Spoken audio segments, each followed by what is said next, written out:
భారత విద్యార్థి federation SFI అదేవిధంగా 16 విద్యార్థి సంఘాలతో ఈ దేశంలో ఉన్నటువంటి బీజేపీ ప్రభుత్వం తీసుకొస్తున్నటువంటి విద్యా వ్యతిరేక విధానాలపైన ఈరోజు ర్యాలీ నిర్వహించడం జరుగుతోంది. చెన్నై పట్టణంలోని అనేక ఉద్యమాలకు అడ్డగా ఉన్నటువంటి చెన్నై ప్రాంతంలో ఈ యొక్క భారీ ర్యాలీ నిర్వహించడం అనేది ఈ దేశంలో ఉన్నటువంటి విద్యారంగానికి, విద్యా వ్యవస్థకు, విద్యార్థులకు ఒక ఆదర్శప్రాయంగా నిలబడతామని చెప్పేసి మేము ఆశిస్తా ఉన్నాం. అదేవిధంగా ఏదైతే ఈరోజు చేసేటువంటి ఈ పోరాటం ఈ దేశంలో ఉన్నటువంటి బీజేపీ ప్రభుత్వం తీసుకొస్తున్నటువంటి నూతన జాతీయ విద్యా విధానం అనేటువంటి ఏదైతే ముసాయిదా ఉందో దాన్ని వెంటనే ఈ ప్రభుత్వం వెనక్కి తీసుకోవాలని చెప్పేసి ఈ సందర్భంగా మేము డిమాండ్ చేస్తూ ఉన్నాం.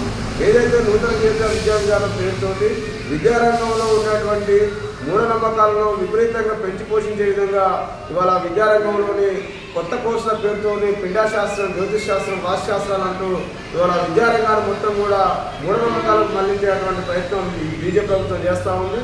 అదేవిధంగా విద్యకు మొత్తం కూడా ఉన్నత విద్యను, ప్రభుత్వ విద్యను నిర్వీర్యం చేయడం కోసమే ఇవాళ ఉన్నత విద్యలో ఏదైతే ఖాళీగా ఉన్నటువంటి లెక్చరర్ పోస్టులు కానీ, ప్రొఫెసర్ పోస్టులు కానీ భర్తీ చేయకుండా ఇలా పిహెచ్డీ చేసేటువంటి స్టూడెంట్స్ కనీసం ఫెలోషిప్లు కూడా విడుదల చేయకుండా ఈ ప్రభుత్వం పూర్తి నిర్లక్ష్యంగా వ్యవహరిస్తూ ఉంది.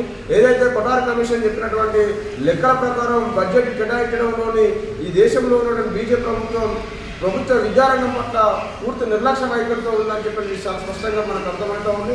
కాబట్టి ఈరోజు ఆర్థిక శాఖ మంత్రి ప్రవేశపెట్టేటువంటి ఏదైతే బడ్జెట్ ఉందో ఆ బడ్జెట్లోనైనా ఏదైతే మన కొటార్ కమిషన్ లెక్కల ప్రకారం బడ్జెట్ అలాట్ చేయాలని చెప్పేసి ఈ సందర్భంగా డిమాండ్ చేస్తూ ఉన్నాం.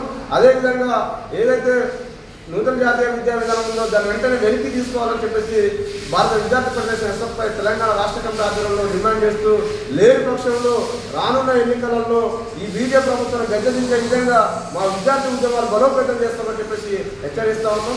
జాబెట్ కిరణ్, ఎస్ఎఫ్ఐ తెలంగాణ రాష్ట్ర సహాయ కార్యదర్శి.